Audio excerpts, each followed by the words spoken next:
How do you make your city car more appealing? By giving it retro looks and calling it an SUV. Suzuki's new entrant, the 2017 Ignis, brings joy and flair to the segment, built on the brand's new HEARTECT platform with 180mm of ground clearance. Being that it is an A-segment hatchback, is it a stretch to call it an SUV? Maybe so, but the blistered wheel arches and ground clearance, more than some others in the small SUV segment, give it an SUV pass. Since its early 2017 release, the Ignis has proven very popular, defying the light car segment's 16.3% decline compared to 2016. To the end of May 2017, 1181 Ignises, INI, have found homes, adding volume to Suzuki's lineup to compensate for the Swift's decline as it transitions to the new model.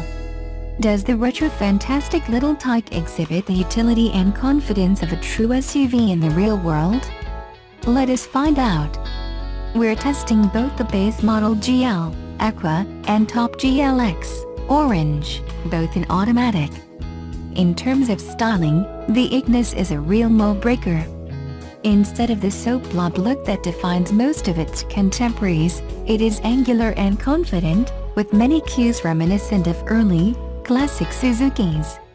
Their faux C-pillar vents, for example, hark back to the 1970s rear engine whisked, as does the grille with integrated headlamps. The Ignis GL opens at $15,990 drive away for the manual GL, $1,000 more for auto, as tested, coming with Apple CarPlay and Android Auto, satellite navigation, power windows, reverse camera and a 7.0-inch touchscreen media interface, all as standard. The flagship GLX, priced from $18,990, adds neat-looking charcoal alloy wheels, climate control with toggle switches, auto headlights, sliding rear seats and keyless start. The all-new HEARTECT platform, which also underpins Baleno and upcoming Swift, manages increased rigidity while being exceptionally low in weight, at just 865 kilograms, curb. This imbues the Ignis with a superior power-to-weight ratio to the Mazda 2. Although it hasn't been crash tested by ANCAP yet, the Ignis carries a full suite of airbags, stability control and brake assist. All Ignis models in Australia come with a 1.2-liter, 66 kilowatts per 120 Nm four-cylinder engine, tied to a 5-speed manual available with the GL, or a CVT automatic for the GLX. Fuel consumption is rated at 4.7 L/100 km for the manual and 4.9 for the auto. The interior has a retro theme but is nicely laid out, with clear, LED-lit instrumentation, cool toggle switches and a 7.0-inch touchscreen resembling an iPad with beveled edges. This screen is seen in many of Suzuki's latest models, and it's standard across the board. The plastics themselves are mainly of the hard, low-grade variety but clever design all but mask this. Considering the starting price too, it can be forgiven. There's also a two-tone color scheme that makes it a less drab place to be. The upright, box-on-wheel stance of the Ignis makes a strong first impression and makes for great visibility and roominess for 4 outboard passengers, 5 at a pinch. You wouldn't call the driving position commanding, but it is somewhat noticeable compared to a regular small car. Put it in drive and the 1.2-liter engine and CVT combo make short work of the 865 kilograms mass. It's a sprightly little bugger, with no tinniness or thrumming through the body.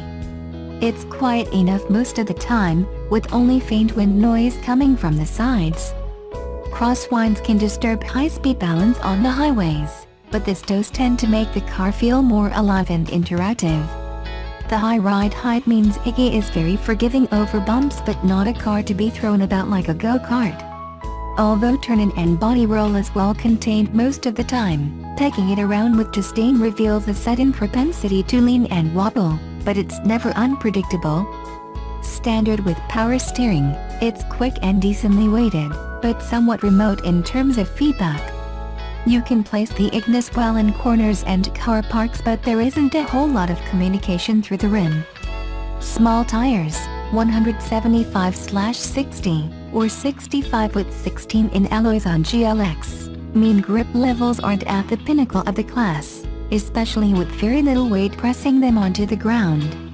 Real-world fuel economy is a sheer delight, with an average of 5.8 L/100 kilometers on test, in mixed driving conditions.